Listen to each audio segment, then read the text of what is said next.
Okay, good morning. This is the video for multi-step addition and subtraction problems. So, although I'm pretty sure we'll all be pretty good at doing addition and subtraction calculations where we've used the column method, where it becomes more tricky is when we have to apply our knowledge to word problems.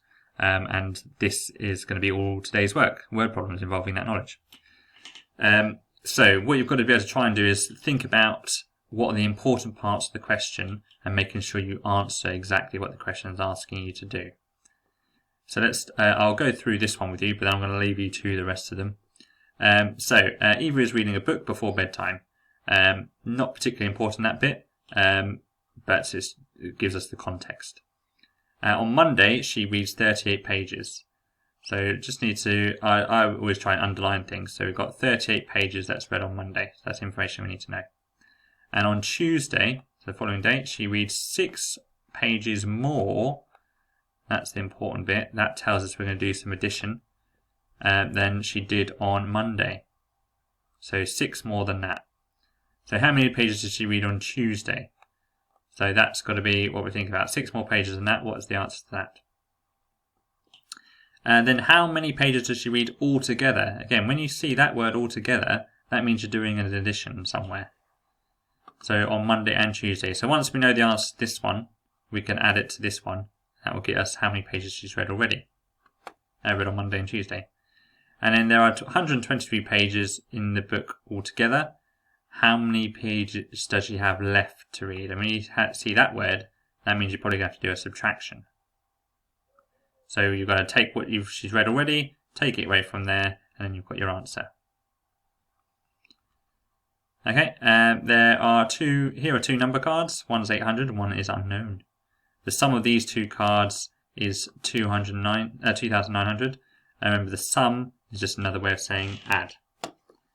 But when you see this, what is the difference between the two cards? You've got to work out what that card is, and then think what's the difference between this one and that one. Okay, see if we can have a think about that one. Here, Mo has £1,000 to spend. He buys a TV, a games console, and a games console.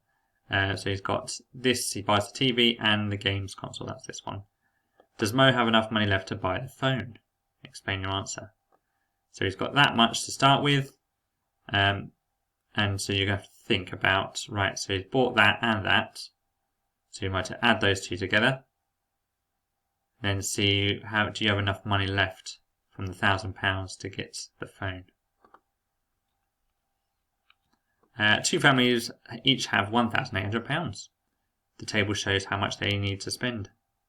So the Websters have this much to spend. They spend this much on housing, food and bills, and the Changs spend this much on the same things. Which family has the most money left? So you might need to add all that together, take it away from here, add all that out together, take it away from there as well. From their set of £1,800, see how much they have. Which family has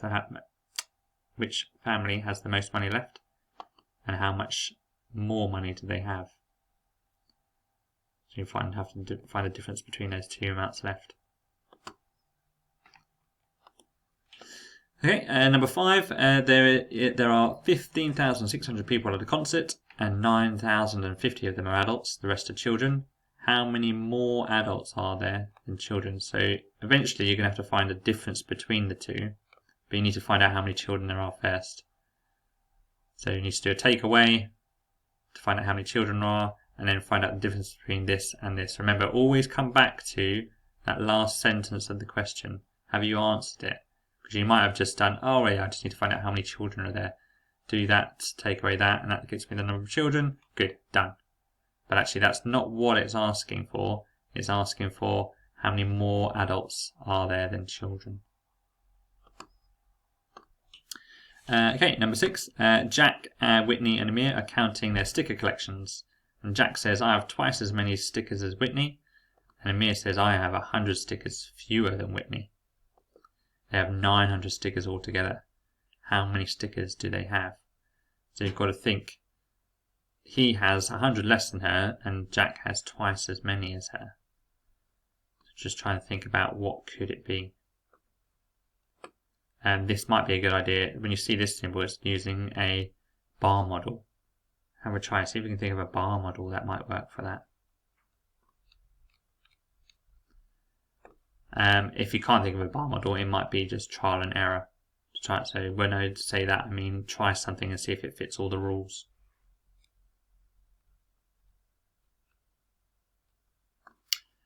Two numbers have a difference of 1,200 and a total of 6,484. What are the two numbers? So there has to be 1,200 between them, but when you add them together, they equal this. See what you think? They're getting more tough. They're getting tougher now, aren't they? And then finally, this one will be quite hard, I think. 3 4-digit numbers add together to make 10,000. One of the numbers is 2,560. Complete the sentence to describe the other numbers. So the total of the other two numbers must be what? So you could take that away from there. That total must be that. They could be, and you can decide which two they could be. The numbers could be this, so there's a couple of different answers there. One of the numbers cannot be greater than something. Write your own problem like this for a partner to solve, or maybe for me to look at. Okay, hopefully it's been helpful. This might be a bit trickier because word problems are always trickier. So really try it. This is one you really want to try and think about working hard on, because we know addition and subtraction, but we sometimes find it harder to apply that knowledge to word problems. So have a really good go at this one. Okay, hopefully that helped, and I'll see you next week.